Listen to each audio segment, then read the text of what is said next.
เอามาปลูก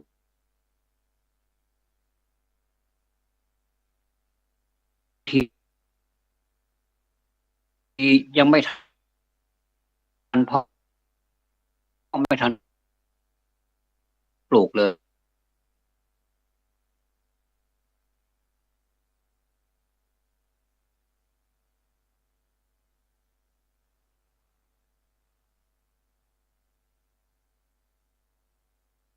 ในสวนตามป่าเดี๋ยวมันก็ออกมาเองแล้วก็รู้สึกมันจะออกมาอย่างแบบ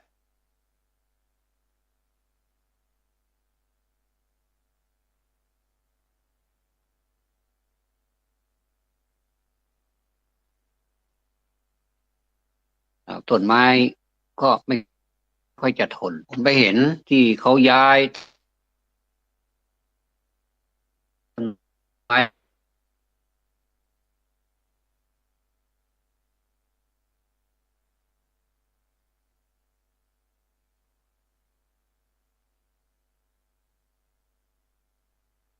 สามารถที่จะย้ายต้นไม้เ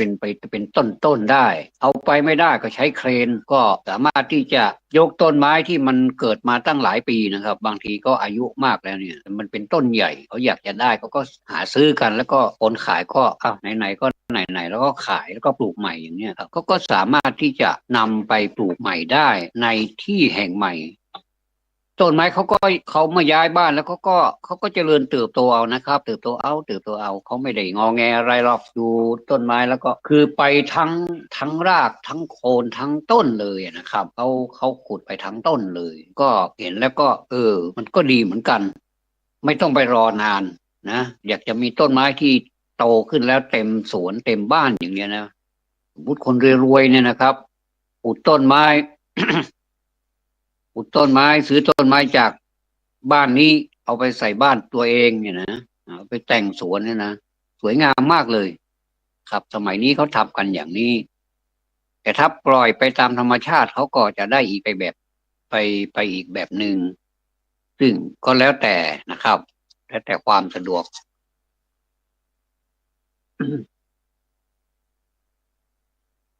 พูดแล้วมันก็บางทีก็ฟังแล้วก็มีความทุกข์ใจบ้างมีความสุขใจบ้างนะ คือถ้าเราทำใจได้นะครับแม้จะพูดถึงเรื่องความทุกข์แก่เราให้เราฟังก็ตามแต่มันก็เหมือนจะไม่มีความรู้สึกอะไรที่เราไม่มีความรู้สึกนั่นก็เพราะว่าเราคงจะได้รับการอบรมมาพอสมควรหรือว่าอบรมมามากพอสมควรเนี่ยนะครับก็สามารถที่จะจับจุดของมันได้ว่ามันเป็นยังไงความทุกข์มันเป็นยังไงความสุขมันเป็นยังไงแต่ท่านก็สอนให้เราปล่อยวางในทุกเรื่องที่มันเกิดขึ้นแต่ไม่ได้เพิกเฉยในการที่จะขวนขวาย หาความดีเพิ่มขึ้นไปอีกก็คือพูดง่ายๆก็คือหัวใจหลักของพระพุทธศาสนานั่นเองนะครับว่าการไม่ทำบาปทั้งปวงหนึ่งละสองการถึงกุศลการทำกุศลให้ถึงพร้อมนะแล้วก็สามก็คือการทำจิตใจให้ขาวรอบก็คือผ่องใสแจ่มใสไม่ขุ่นมัวไม่ถูกความโลภความโกรธความหลงครอบงำถึงแม้ว่าจะครอบงำก็รู้วิธีในการที่จะจัดการกับมันเนี่ยนะครับ มันก็อยู่กันไปได้แบบชิวๆสบายๆทุกข์บ้างสุขบ้างก็ช่างอะไรเขาก็มีความทุกข์เหมือนเราก็มีความทุกข์เหมือนเขาบางทีทรัพย์สมบัติก็ไม่ได้ช่วยให้เราหายความทุกข์หรอกยังไม่พอยังเพิ่มความทุกข์ให้เราอีกนะมันเป็นเรื่องที่หลายคนไม่น่าเชื่อเลย แล้วก็บอกว่าเป็นไปไม่ได้คนที่มีทรัพย์สมบัติเยอะๆนั่นแหละมีความสุขเพราะว่าเขาจะทำอะไรเขาจะคิดอะไรเขาจะพูดอะไรมันก็เป็นเงินเป็นทองหมดแล้วก็ใช้จ่ายเงินทองอย่าง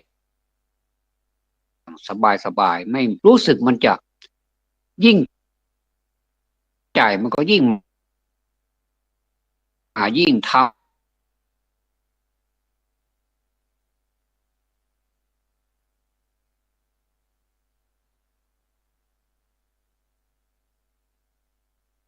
นะครับเดินก้าวแรกหมายถึงก้าวที่หนึ่งเดี๋ยวมันก็ไปถึงก้าวที่ร้อย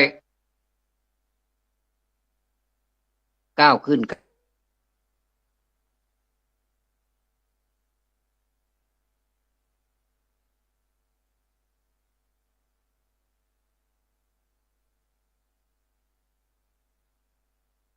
มันก็เหม็นน่าเกลียดก็น่าเกลียดอย่างเงี้ยนะแล้วมันก็ไม่ดีมันต้องมีสติในการก้าวย่างด้วยในการมีสติในการก้าวย่างเนี่ยมันจำเป็นอย่างยิ่งที่เราจะต้องศึกษาหาความรู้ศึกษาจากประสบการณ์จริงศึกษาจากตำรับตำราจากวิชาการต่างๆเอามาประกอบกันทำให้เราเป็นคนที่เปลี่ยนแปลงวิถีชีวิตของตนเองได้นะครับทุกวันนี้คนมองตัวเองบางที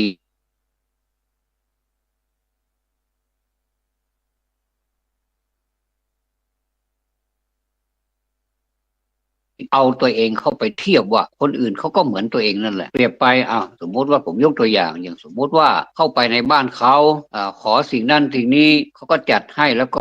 ก็ไม่ให้เกียรติกับเจ้าของบ้านหรือว่าไม่ให้เกียรติกับสถานที่เนี่ยทำสกปรกอย่างเนี้ยนะอันนี้แสดงว่าเขาเอาตัวเองเนี่ยไปเทียบกับเจ้าของบ้านว่าเขาเองก็ไม่ต่างกับเราหรอกเขาก็คงจะสกปรกเหมือนเราหรือว่ามักง่ายเหมือนเรา หรือว่าทิ้งไว้นี่แหละเดี๋ยวเขาเก็บเองอย่างนี้นะครับอันนี้ผมว่าไม่ถูกต้องนะตัวผมเองนี่เวลาไปบ้านคนอื่นเนี่ยนะผมเกรงใจอะไรที่มันแบบเขามีระเบียบอยู่แล้วเนี่ยนะผมไม่กล้าเลยบางทีก็บางทีก็ทำอะไรไม่ค่อยถูกอึดอัดเหมือนกันนะถ้าเราไปบ้านคนอื่นเนี่ยนะเราจะไปทำอะไรให้เขาสกปรกเนี่ยผมว่าไม่ควรเลยแล้วผมก็ไม่เคยเลยด้วยนะครับ เพราะฉะนั้นนี่ใครมาทำกับเราก็ไม่ชอบเหมือนกันนะ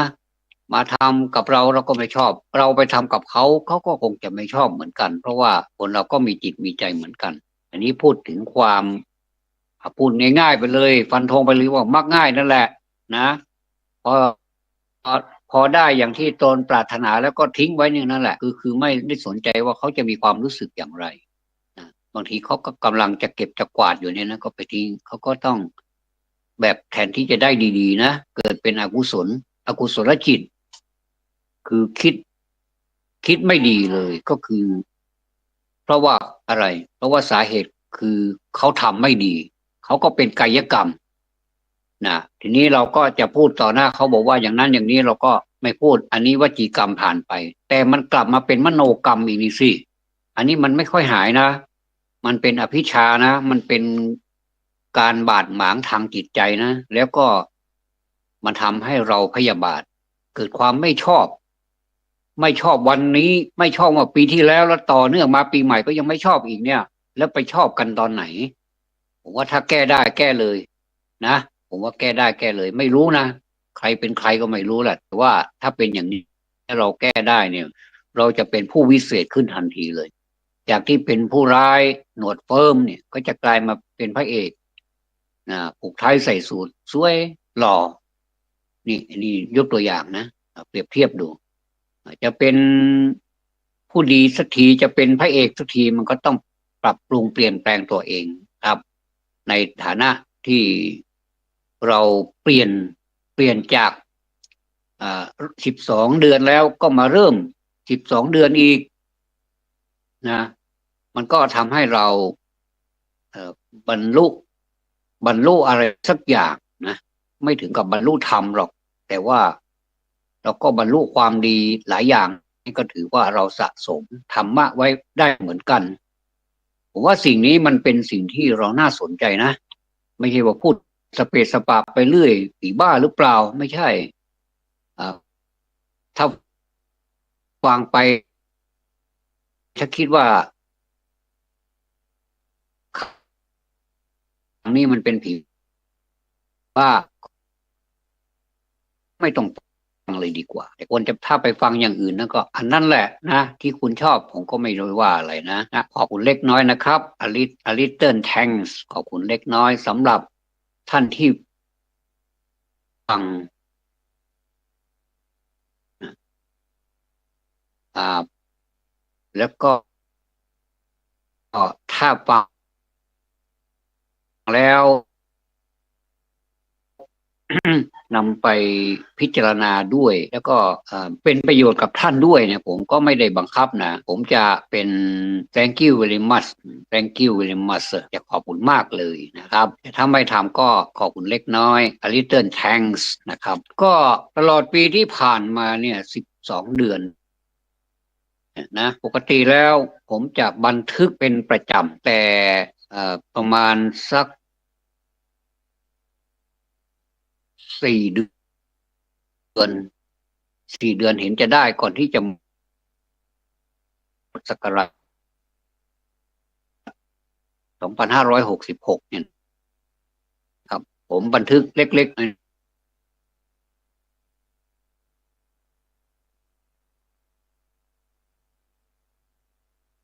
ไปอยู่ในกระดาษบ้างไปอยู่ในสมุดเล็กๆบ้างมันไม่เป็นระบบอันนี้ผมคิดได้ว่าเ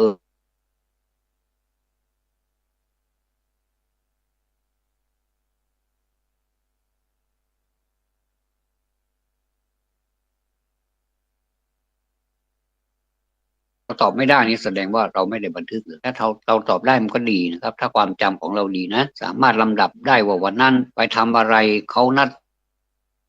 ในที่แล้วก็มีการอะไรบ้างในนะเขาจะจดบันทึกเขาจะบันทึกไว้ว่าให้เราทำอะไรบ้างเนี่ยนะแล้วก็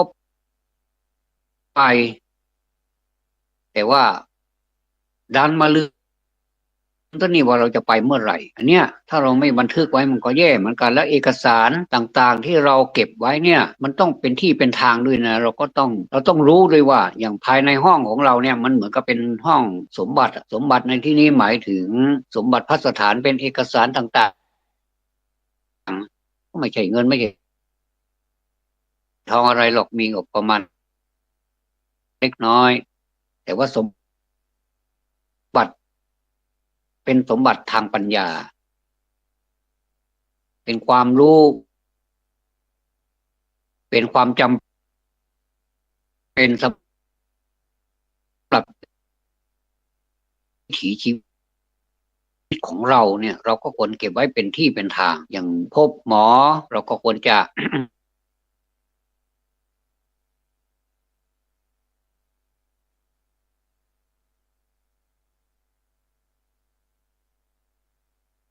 หนึ่งทั่วบ้านไปหมดเลยนี่ก็มั่วเหมือนกันนะผมก็เลยจัดความคิดหลายท่านมีความคิดดีกว่าผมเลยเลิศกว่าผมแต่ไม่ทำ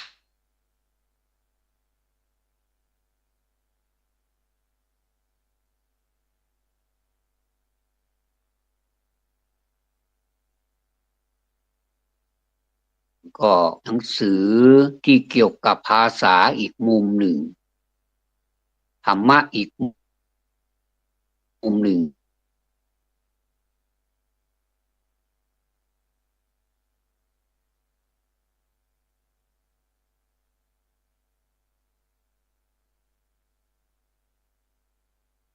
ถึงแม้กันนั้นก็ตามบางทีมันก็ความขี้เกียจนี่ไม่ดีเลยนะความเกียจคร้านนี่ไม่ดีเลยบางทีก็เอาวางไว้นี่ก่อนเดี๋ยวแล้วก็เก็บเข้าเดี๋ยว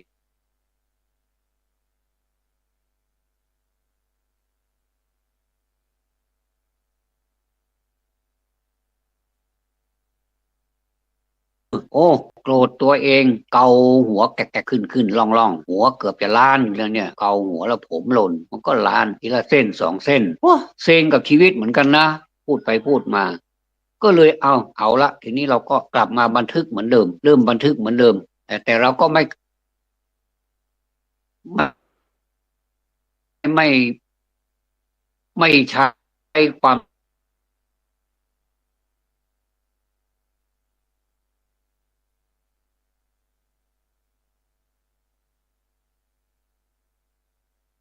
ด แดดออกอะไรนี่ก็บันทึกหมดนี่ไม่ใช่เรื่องของเรานะมันเป็นเรื่องของธรรมชาติแต่ผมก็เข้าใจว่าบันทึกไว้นี่มันก็ดีเหมือนกันแต่มันละเอียดมันเก็บละเอียดเกินไปแล้วก็บันทึกในส่วนที่มันมีความจำเป็นสำหรับตัวเราเองอย่างเช่นบันทึกว่า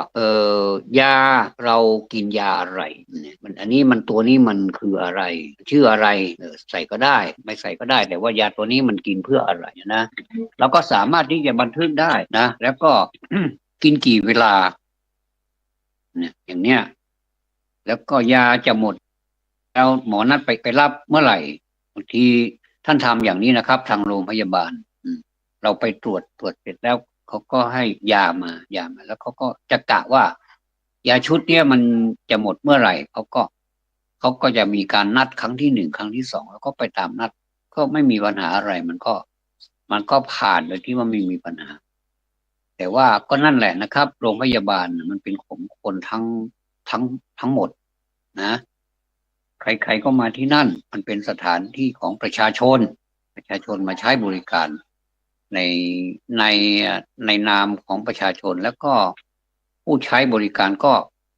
ประชาชนเหมือนกันแต่ว่าให้ในนามของราชการไม่ว่าจะเป็นราชการก็ตามเอกชนก็ตามเนี่ยเขาก็ดูแลคนไข้ของเขาอย่างดีเหมือนไข่อยู่ในหินเลยนะ เราเราดูวิธีการทำงานของโรงพยาบาลแต่ละแห่งเนี่ยพิถีพิถันเขาก็จะละเอียดละออมากๆเลยนะครับอันนี้ก็ผมก็ต้องขอบคุณย้อนหลังนะครับทุกท่านนะครับทุกท่านเลยไม่ว่าจะเป็นระดับไหนนะครับก็มีความดีอยู่เขาก็มีความดีอยู่ถ้าเราไปคิดว่าไม่ต้องไปสนใจอะไรหรอกเขาก็ได้กินเงินเดือนจากเราเหมือนกันถ้าไปคิดแบบนั้นนี่รู้สึกจะใจแคบมากไปนะครับเหมือนกับมาเปรียบเทียบกับคุณครูเนี่ยเวลาคุณครูท่านสอนเนี่ยนะบางบางคนไปเปรียบท่านเหมือนเรือจ้างจากฟากนี้แล้วจากฟากนี้แล้วไปส่งฟากโน้นก็ให้ตังก็เป็นอันเรียบร้อยไม่ต้องสนใจครูก็ไม่สนใจนักเรียนก็ไม่สนใจครูอย่างนี้ความผูกพันก็หายไปนะแต่ว่าความจริงหาเป็นเช่นนั้นไม่นะครับครูบาอาจารย์ท่านก็ยังรักศิษย์ของท่านเหมือนลูกเหมือนหลานแล้วก็ศิษย์ของท่านอ่ะซึ่งครูบาอาจารย์รักเหมือนลูกเหมือนหลานก็ทำตัวเป็นเหมือนลูกกับหลานดูแลพ่อแม่คนที่สองที่สามครูบาอาจารย์เป็นพ่อแม่คนที่สองที่สามส่วนพ่อแม่คนแรกคนที่หนึ่งที่สองนะครับ first นะ the second นะก็คือเป็นของคุณพ่อคุณแม่อันนี้คุณพ่อคุณแม่รับไปเลยตำแหน่งนี้รับไปเลยโดยที่ว่าตำแหน่งนี้ไม่มีเงินเดือนอะไรเลยนะไม่มีเงินเดือนตั้งแต่เริ่มแล้วตั้งแต่เริ่มที่จะเป็นผู้เป็นคนเป็นมนุษย์อาศัยอยู่ในท้องเขาตั้งหลายเดือนบ้านก็ไม่ได้เช่าเข้าก็ไม่ได้ซื้อก็หาให้อะไรที่มันเป็นประโยชน์อะไรก็กินกับคุณแม่นั่นแหละเติบโตขึ้นมาก็ทีนี้นะก็เติบโตขึ้นมามีงานทำมีฐานะบางคนเป็นถึงกับคนที่มีความรุ่งเรืองมีฐานะสูงมีด้านการเงินอะไรมั่นคงถาวรมากๆเลยแต่ถ้าไปดันไปลืมท่านทั้งสองนี้บอกว่าอะไรแต่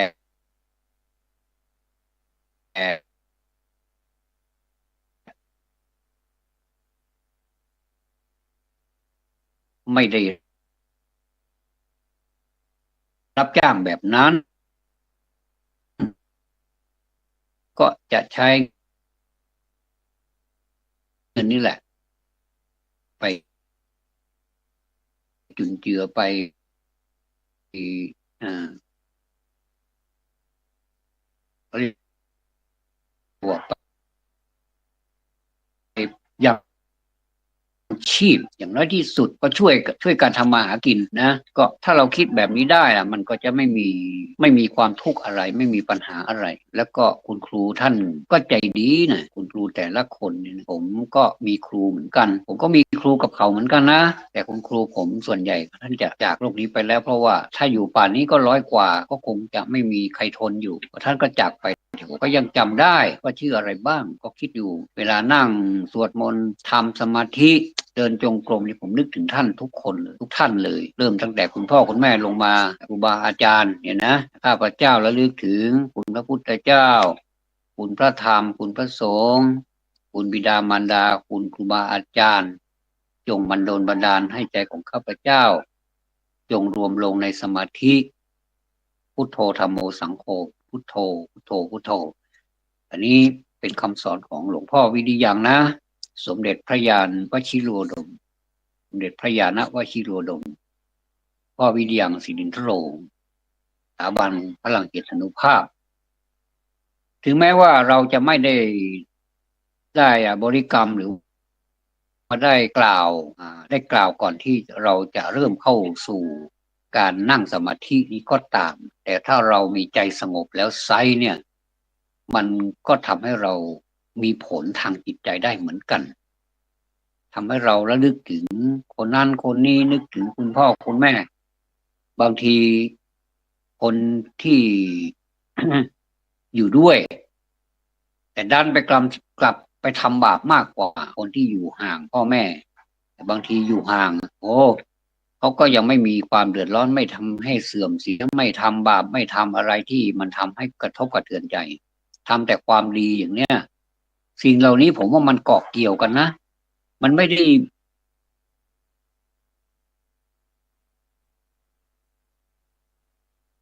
มันไม่ได้หมายถึงคนที่อยู่กับคุณพ่อคุณแม่ทุกวันเนี่ยแต่ทำความเดือดร้อนทุกวันเนี่ยมันจะมีผลอะไรแต่สำหรับคนที่อยู่ไกลอ่ะบางทีอยู่คนละฝากอยู่โคนทะเลเลยนะอยู่คนละทวีปเลยอย่างเนี้ยเกิดในเมืองไทยเนี่ยแต่ว่าไปเรียนที่สหรัฐอเมริกาเนี่ยมันคนละทวีปนะแต่ว่าทำไมเขาทำให้คุณ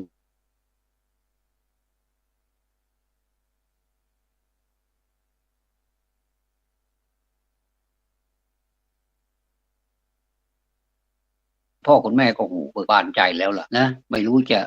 เสียเท่าไหร่ตัวเท่าไหร่เนี่ยก็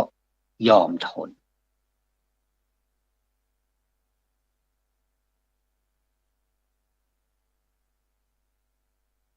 ที่ปรึกษาเจ้าคณะภาค 7นี่แหละนะเมื่อก่อนนี้ท่านมีหน้าที่เป็นเจ้าคณะท่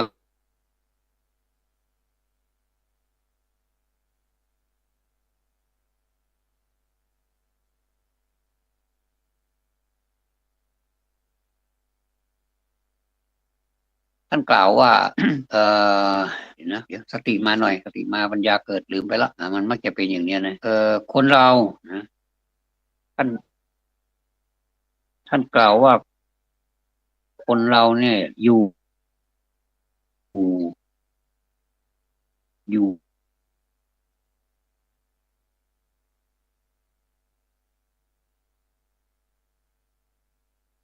ก็ตามขอให้นึกถึงบ้านตัวเองเมื่อเรียนจบแล้วก็มาช่วยกันพัฒนาบ้านตัวเองอย่างนี้นะผมฟังไปด้วยเพราะว่าลูกหลานมาขอพรก่อนที่จะไปเรียนเมืองนอกหลวงพ่อยังจะไปส่งอยู่นะด้วยเมตตาผมก็นั่งฟังไปด้วยนะนั่งฟังไปด้วยแล้วก็ได้มีโอกาสได้ผูกมือให้หลานด้วยก่อนที่หลานจะบินไปเมืองนอกนะครับ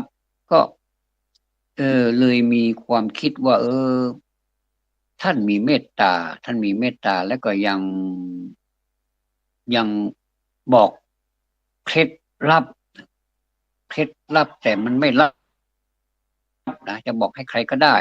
บอกว่าการไปอยู่เมืองนอกเนี่ยนะไม่ใช่ว่าไปแล้วมันไกลแล้วก็จิตใจมันก็ห่างไปเลยเนี่ยมันไม่ใช่ แต่ว่าเหมือนกันอยู่ใกล้นี่แหละในเนื้อในตัวของ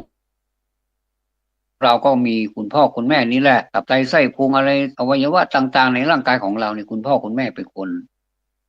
ทำให้เราหมดเลยโดยที่ไม่มีข้อบกพร่องยังไม่พอสมองก็ใช้ได้อีกด้วยแต่ความขยันขันแข็งต่างๆเนี่ยไม่ว่าท่านจะเป็นอย่างไรคุณพ่อคุณแม่ท่านจะทำหรือไม่เนี่ยแต่เราทำเราจะต่อยอดตระกูลของเราแล้วก็มีบทหนึ่งที่ว่าไปแล้วอย่าทำความเสื่อมเสียอะไรนะแล้วก็กลับมาเมืองไทยแล้วก็มาช่วยกันทำให้ประเทศไทยของเราเจริญแค่นี้ก็เหมือนกับฟังท่านประมาณ20 นาทีนี่เหมือนกับฟังธรรมะเทศนาเป็นชั่วโมงนะที่มันก็เป็นทำกันเทศกันเล็กๆแต่ควรค่าแก่การจดจำไม่ต้องติดกันเทศเลย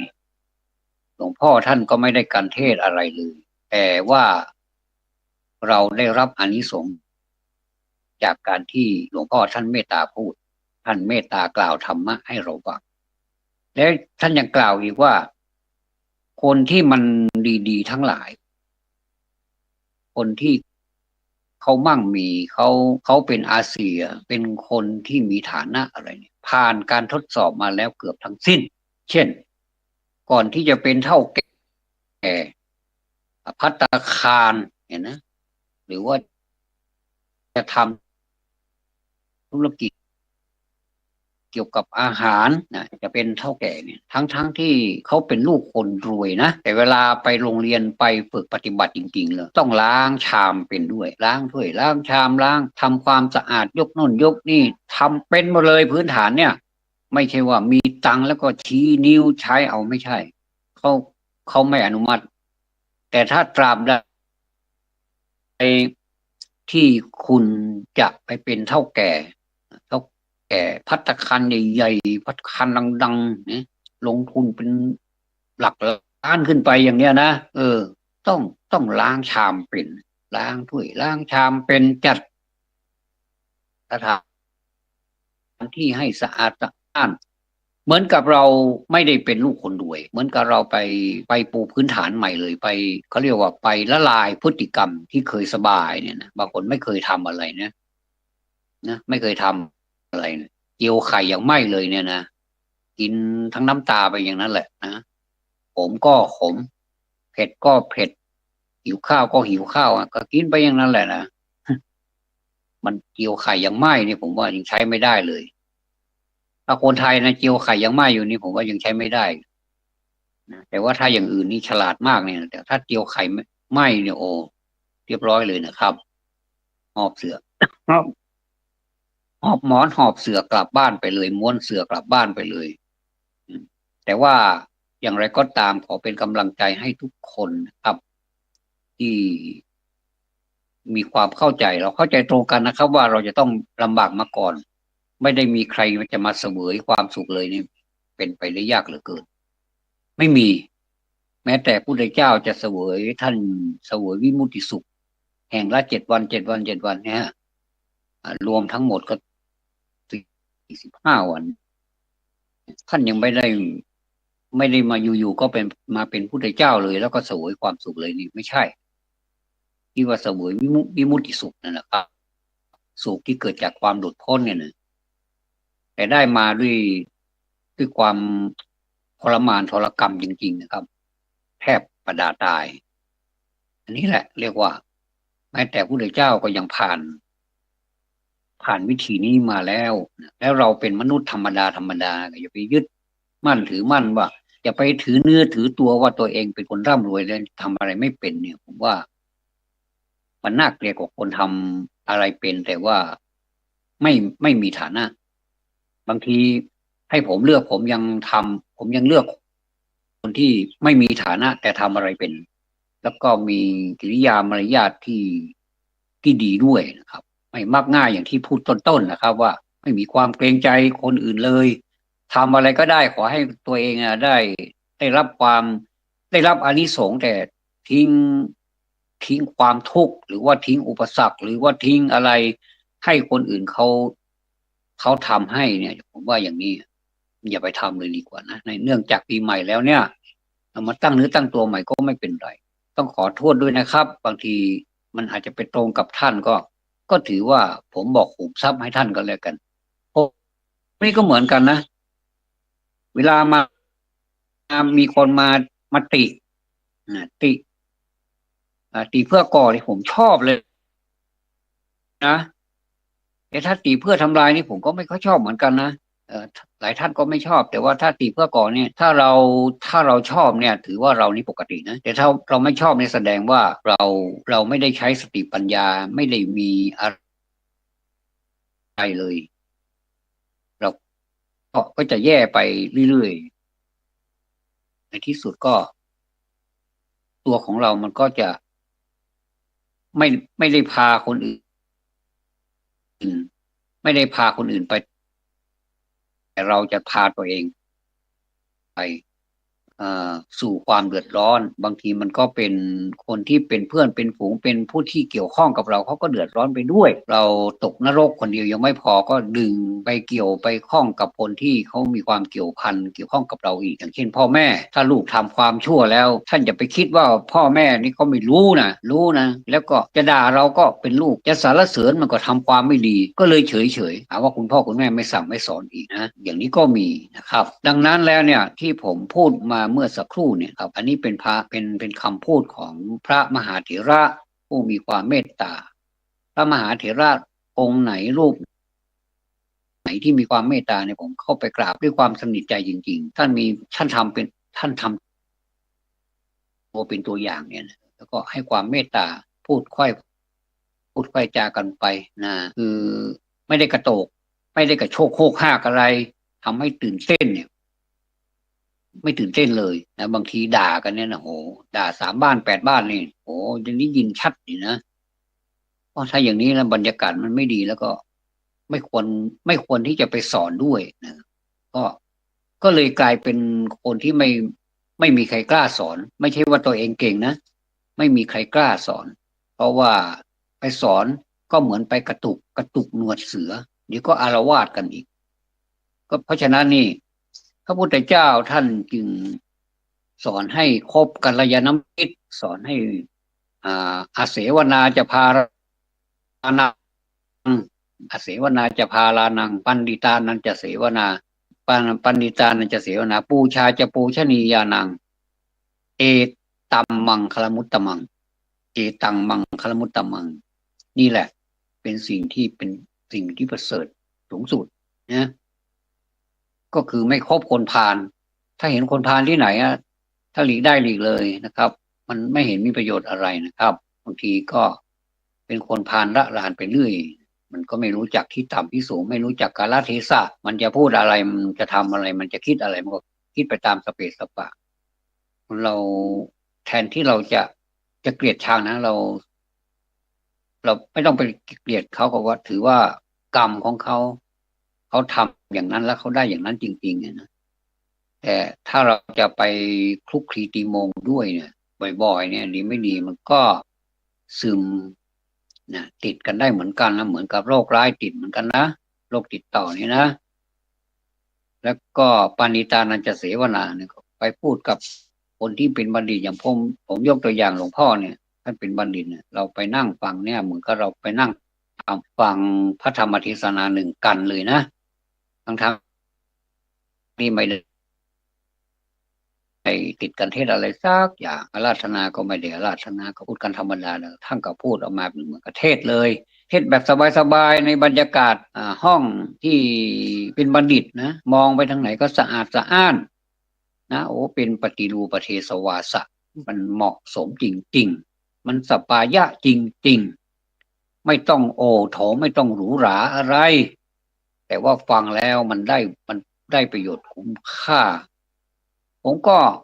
อวยพรนะก็เลยอวยพรให้หลานที่ผมผูกมือกับมือเนี่ยนะว่าให้ทำสำเร็จ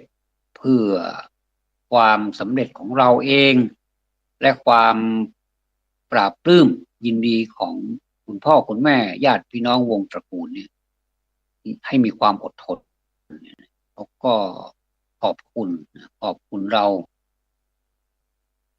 โอ้ขอบคุณแล้วขอบคุณอีกแล้วก็พูดแล้วพูดอีกการพูดดีทำดีคิดดีเนี่ยทำแล้วทำอีกพูดแล้วพูดอีกคิดแล้วคิดอีกมันก็ได้ไปเรื่อยๆได้ไปอ่าเราพูดเท่าไหร่มันก็เป็นประโยชน์มากเท่านั้นนะครับอย่างสังคมปัจจุบันนี่มันก็ดีนะไม่ใช่ว่าไม่ดีนะที่ผมพูดอยู่เปล่าๆเดี๋ยวเนี่ยอันนี้คือรายการจำนันจาคือพูดไปเหมือนกับคนบ่นไหมผมก็ไม่ได้บ่นนะผมก็ตั้งใจไม่บ่นนั่นแหละผมก็พูดไปตามหลักนะแล้วก็ไปตามชื่อของคำว่าจำนันจาจำนันจาแปลว่าการพูดได้สารพัดอ่ะไม่ว่าจะเป็นอะไรอะที่ควรพูดก็พูดไปเถอะนะส่วนคนฟังเราก็ไม่รู้อยู่คนละมุมนะเราก็อยู่อีกมุมหนึ่ง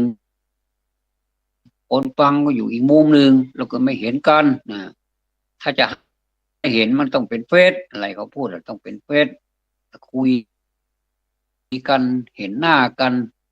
เปิดหน้าคุยกันเลยอย่างเนี้ยเขาเรียกว่าผมก็ยังวาสนายังไม่ถึงก็พูดแบบนี้ไปก่อนฟังเสียงไปก่อนก็แล้วกันแล้วก็มีภาพอยู่ที่หน้าจอนั่นแหละท่านก็ดูได้ว่าหน้าตามันเป็นอย่างนี้ทำไมพูดจังเลยเกิดมามันก็พูดนะก็ก็เลยยังไม่เข้าใจตัวเองว่ามันจะดีหรือไม่ดีจนบัดนี้นะแต่ว่าเราก็อย่างน้อยที่สุดเราก็ภูมิใจเราก็ดีใจว่าเราได้มาพูดให้คนอื่นเขาฟังบางทีมันก็ไปตรงกับความที่เขาเป็นอยู่ที่เขาประสบอยู่อันนี้เป็นพูดรวมๆใครฟังก็ได้ไม่ฟังก็ไม่เป็นไรแต่ถ้าฟังแล้วไปปฏิบัติได้ด้วยยิ่งดีจะฟังแล้วฟังเลยนะครับเหมือนกับเรากินข้าวถ้าแล้วกินเลยไม่มีสาระอะไรเลยก็อดดีกว่านะครับบางทีกินข้าวบางทีข้าวมันบูดอย่างนี้อาหารมันบูดเนี่ยท่านกล้ากินไหมล่ะใครก็ไม่กล้ากินนะก็มันอาหารมันเหม็นแล้วมันมีกลิ่นแล้วนะอย่าไปกินเข้าไปเดี๋ยวมันก็ท้องร่วงเดี๋ยวก็เสียสุขภาพทุกคนมันก็ชอบของที่มันใหม่ๆถึงแม้ว่ามันจะไม่เลอเลิศประเสริฐสีอะไรรสชาติมันก็อย่างนั้นอย่างนั้นแหละเจือนจืดๆแต่ว่าถ้ากินเข้าไปแล้วมันเป็นประโยชน์กับร่างกายก็ควรจะกิน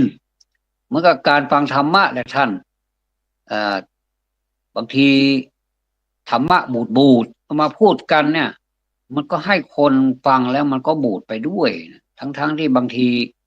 ธรรมะมันบูดแล้วก็ไปแต่งว่าธรรมะนี่มันดีเป็นอาหารเลิศรสฟังแล้วจะได้ประโยชน์อย่างนั้นอย่างนี้แต่ความจริงแล้วเอาของบูดไปให้เขากินเข้าไปก็ท้องร่วงท้องเสียเหมือนกับธรรมะที่มันไม่ใช่ธรรมะเอาไปให้เขามันก็ท้องเสียได้เหมือนกันมันก็ทำให้อารมณ์จิตใจไม่แจ่มใสแล้วก็เชื่อในสิ่งที่ไม่ควรเชื่อเนี่ยเชื่อไปตามอารมณ์เขาเรียกว่าไม่ได้ใช้ปัญญาพิจารณาไตร่ตรองไม่ใช่โยนิโสการแยกแยะเป็นอย่างเนี่ยไม่ได้แยกแยะอะไรเลยเนี่ยผมว่ามันเสียโอกาสนะครับท่านเคยฟังธรรมะบ่อยไหมล่ะธรรมะที่ทำพื้นบ้านต่างๆเนี่ยมันเป็นพิธีการไม่ว่าจะเป็นงานอะไรเนี่ยมีธรรมมาเทศน์ให้ฟังเราก็ฟังไปด้วยแล้วก็แข่งพระที่บนธรรมาสน์เทศน์เนี่ยแข่งท่านพูดไปด้วย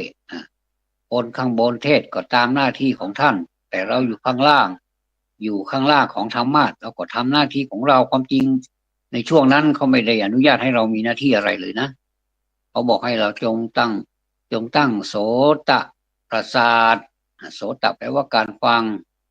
การรับรู้เสียงเนี่ยให้ท่านฟังแล้วและท่านจะได้ประโยชน์จากการฟังเนี่ยจะเป็นอย่างนี้ทุกกันเลยนะให้ท่านต้องย้อนไปหาหลวงพ่อปัญญานันทะสิท่านบอกว่าขอให้ผู้ฟังทุกท่านจงตั้งอกตั้งใจฟังเพื่อได้รับรสจากการฟังเนี่ยนะแล้วก็ท่านก็พูดของท่านไปยิ่งพูดก็เหมือนกับรถที่วิ่งไกลนะยิ่งร้อนก็ยิ่งแรงหลวงพ่อปัญญานันทะ หลวงพ่อพุทธทาสท่านก็โอ้เป็นรถอะไรอ่ะเป็นรถ10 ล้อวิ่งขนสัมภาระมามากเลยสัมภาระในนั่นก็มีของดีๆทั้งนั้นมาแจกชาวบ้านเขาโอ้ฟังแล้วสนุกนะสนุกแต่ว่าถึงแม้ว่าเราจะรู้ว่าท่านด่าแต่ท่านไม่ได้ด่านะท่านพูดความจริงให้ฟังอ่ะบางหลายคนเข้าใจว่าพระมาพูดแล้วพระท่านมาด่าไม่ใช่หลวงพ่อปัญญานันทาก็ไม่ได้ด่าใครแต่ไปด่ากิเลสกิเลสมันหยาบปัญญามันทึบอะไรหลวงพ่อทั้งสองท่านพูดออกมาแบบตรงๆโดยไม่ได้เกรงกลัวอำนาจผู้ใดเลยทั้งสิ้นเลยท่านก็ยังเป็นที่เคารพนับถือและเป็นบุคคลที่ดีที่โลกเชิดชูบูชานะและก็อีกหลายหลวงพ่อมีมีคำพูดมีปฏิปทาที่เราอยู่ใกล้ๆแล้วแม้จะได้ยินแต่เสียงเราไม่ได้เห็นตัวท่านตัวจริงของท่านแต่ได้ยินเสียงนี้เราก็มีความสบายใจแล้วเนี่ยนะก็ก็ถือว่าได้บุญได้กุศลนะท่านบุญก็คือความสุขเป็นเครื่องฟูใจกุศลก็คือเป็นเรื่องของปัญญาเป็นเรื่องของการนำมาคิดว่าปัญญานี่มันคิดเรื่องอะไรอ่ะถึงจะเป็นปัญญาจริงๆท่านบอกว่า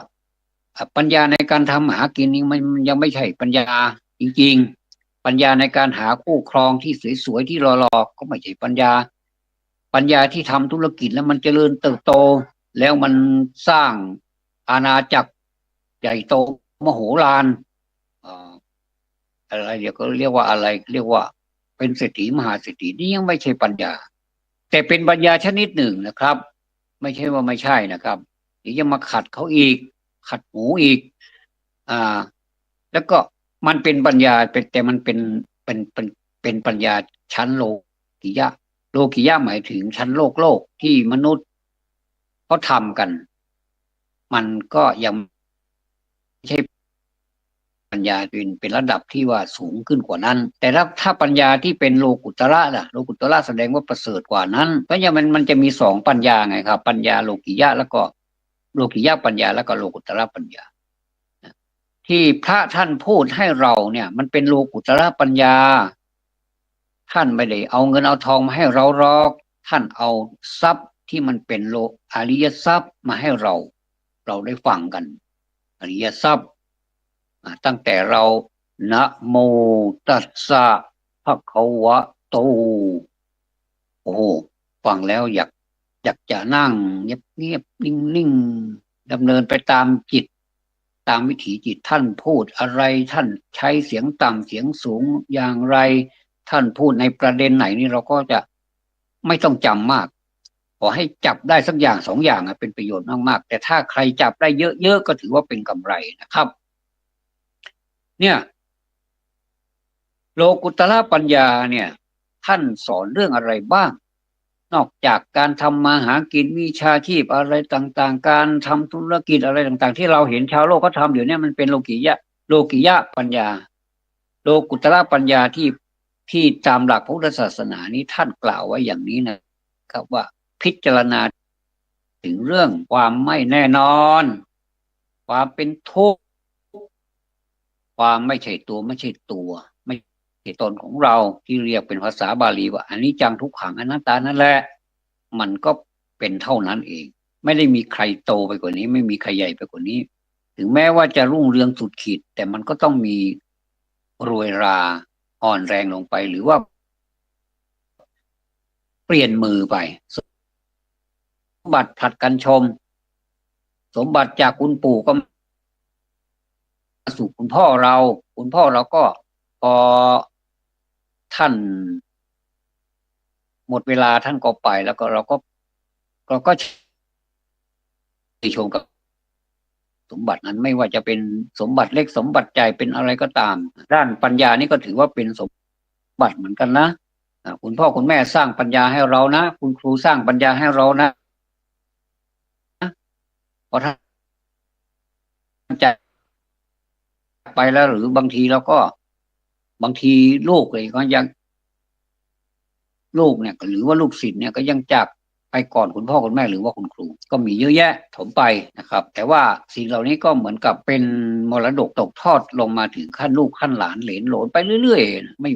มีหมดครับเพราะฉะนั้นนี่การที่พูดคุยนะมันพูดอะไรก็ได้จะให้ยังไงก็ได้มันก็พูดได้นะครับแต่ว่าเราตั้งใจฟังมันอาจจะที่เรามาตั้งใจพูดถ้าตั้งใจฟังมันก็สำเร็จประโยชน์ทั้งสองฝ่ายเลยนะแล้วก็ผู้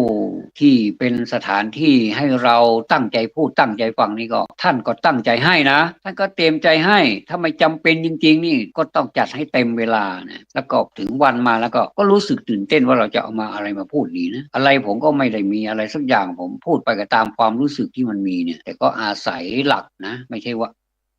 รู้สึกอย่างนี้ก็พูดอย่างนี้ไม่มีหลักอะไรเลยผมก็รู้สึกไม่สบายใจอยู่เหมือนกันแต่แล้วก็พูดไปพูดมาผมก็ต้องมีหลักธรรมะหลักของพุทธศาสนาเข้าไปทุกครั้งเลยแทรกเข้าไปเหมือนน้ำเนี่ยครับพอมันไปที่ไหนแล้วมันก็แทรกไปหมดเลยนะแล้วก็อีก2 นาทีก็ก็จะจบแล้วนะครับก็ที่ว่าจบแล้วนี่หมายความว่าตอนนี้9:53 นาทีผมก็จะจบอยู่ที่ประมาณ9:55 นาทีแล้วอีก5 นาทีนั่นก็จะเป็นรายการอื่นต่อไปเผื่อว่ามีแผ่นมีอะไรประชาสัมพันธ์แล้วก็พอประมาณอะไรก็ตามนะมันพอประมาณพอใช้ได้กลางๆนะไม่หนักไปทางไหนด้านไหนเนี่ยมันก็รู้สึกมีความสุขเหมือนกันเหมือนถนนที่เขาจะมีขีดนะเขามีขีดแบ่งเส้นบนเลนใครเลนมันนะอย่าไปข้ามเลนถ้าข้ามเลนแล้วก็ยุ่งเลยนะถ้าเวลารถสวนกันเนี่ยนะมันเป็นรถที่สวนกันได้นะมันมีแค่นั้นเองเนี่ยนะไปข้ามอยู่เลนขวาเนี่ยเหมือนประเทศลาวนี่ยุ่งเลยนะเหมือนประเทศต่างๆอื่นๆที่เขาไปทางเลนขวาเนี่ยของเรานี่มันเป็นเลนซ้ายเราก็ไปทางซ้ายแล้วก็จับให้มันดีให้อยู่กลางๆให้อยู่ตรงกลางเลนของเราไม่ใช่ไปกลางถนนนะถ้าไปค่อมเส้นเนี่ยนะอันตรายนะอันนี้ก็ฉันได้ก็ฉันนั้นนะครับวันนี้ก็มีไหนๆก็มีเรื่องสุขเรื่องทุกข์มาฝากแล้วก็เลยเอาเรื่องของความทุกข์ความสุขอ่าอนิจจาทั้งสุขและทุกข์ล้วนเป็นมายาความสุขคืออะไรช่วยบอกทีความทุกข์ก็คืออะไรก็ช่วยบอกกันทีบอกกันนะบอกต่อๆกันไปด้วยนะวันนี้คงจะพอเท่านี้ก่อนอยู่ไม่ได้ละจะไปทำงานอย่างอื่นผมก็ทำงานอย่างอื่นด้วยฝากบอกด้วยนะครับวันที่1 ถึง 4 กุมภาพันธ์ 2567จะประชุมเพลิงถวายสรีระสังขารของพระครูสมุขวาลินตวาลินโทอดีตเจ้าอาวาสวัด